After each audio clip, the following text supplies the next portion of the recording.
समय पहले एक छोटे से गांव में दो घनिष्ठ मित्र रहते थे। एक का नाम रामू था और दूसरा श्यामू।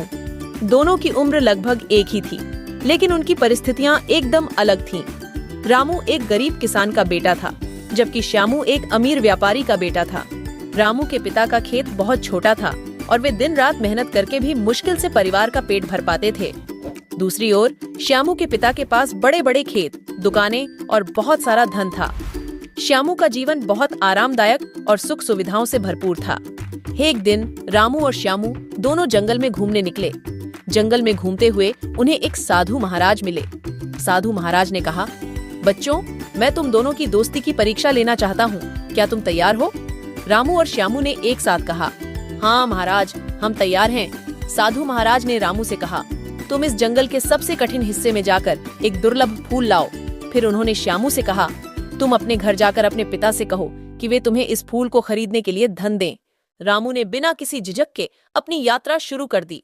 वह दिन रात जंगल में भटकता रहा, कठिनाइयों का सामना करता रहा और अंत में उसने वह दुर्लभ फूल पा ही लिया। दूसरी ओर श्यामू ने अपने पिता से धन मांगा और बाजार से वह फूल खरीद लाया। ज्ञान दोनों दोस्त साधु महाराज के पास पहुंचे और अपने अपने फूल उन्हें दिखाए। साधु महाराज ने दोनों फूलों को देखा और मुस्कुराते हुए कहा, श्यामू, तुम्हारे पास धन था, तुमने आसानी से यह फूल खरीद लिया, लेकिन रामू, तुमने कठिनाइयों का सामना करके यह फूल पाया है। यही असली दोस्ती और मेहनत का महत्व है। साधु महाराज ने आगे कहा, धन महत्वपूर्ण है, लेकिन उससे भी महत्वपूर्ण है मेहनत और सच्ची मित्रता। रामू ने अपने कठिन परिश्रम से यह सिद्ध कर दिया है। और श्यामू दोनों ने साधु महाराज के शब्दों को ध्यान से सुना।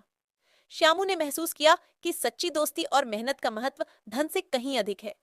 उसने रामू से माफी मांगी और कहा, मुझे समझ आ गया है कि सच्ची खुशी और संतोष मेहनत और सच्चाई में है। रामू ने अपने दोस्त को गले लगाया और कहा, दोस्ती का असली अर्थ है एक दूसरे की सहायता करना और कठिन समय में साथ देना। उस दिन के बाद से रामू और श्यामू की दोस्ती और भी गहरी हो गई।